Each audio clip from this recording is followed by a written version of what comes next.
principal of Armstrong High School, where it is cool on Cool Lane. And the cool stands for a community of outstanding leaders and learners.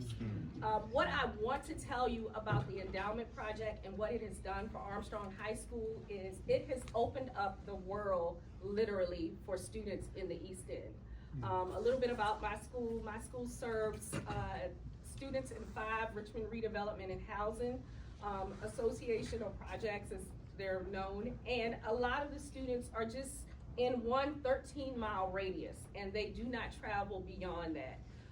Last year, through the Endowment Project, they gave us money, and we decided, well, let's venture out. So we took 30 kids on a train ride, and we called it the Polar Express because it was wintertime for no reason.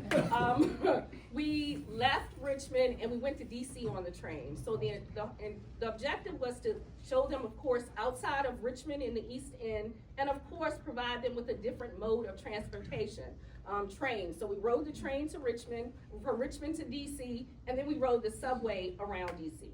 So, but what I will never forget, and this will be in my mind for the rest of my life, as we're leaving Richmond, when you're traveling up, the next stop is at Ashland. So the train doesn't pick up full speed. It's actually going kind of slow. And it's really country and rural outside of that area. So as we're traveling, the kids are sitting and they're looking out of the window. And mind you, these are high school students. And they're saying, wow, oh my gosh. And one kid says, look, it's a cow. the kid nudged him, and the other student was like, it's a brown cow? And the other kid was like, yeah, I never knew cows could be brown. I only thought they were black and white. So it dawned on me, if you only see the Chick-fil-A cow on the sign, you would never know that cows come in other colors.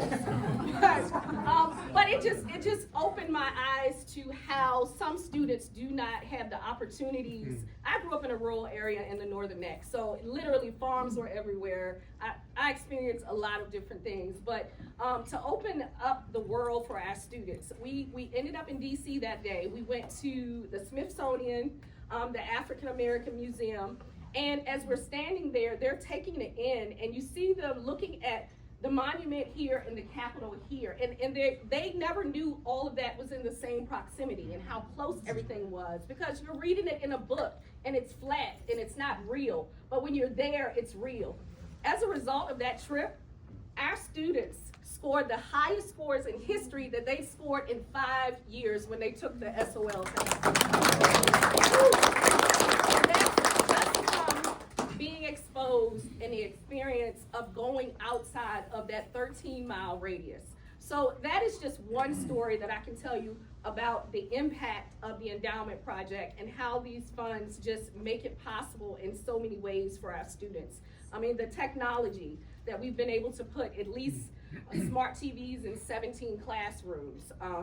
We're preparing to do a tutoring game room for those students who are gamers, because everybody doesn't play football. Everybody's not a basketball player. You know, we have kids that have a lot of different interests, and we want to make sure that we give them opportunities as well. So the endowment has been able to do that. And it's no red tape. When you do these Title I programs, they want you to write to God and country the principles, you know, just for a few dollars. But with the endowment, it's almost like having a fairy godfather, right? And they just make it so possible for these things to happen. So, you know, we are so glad to have that support at Armstrong High School.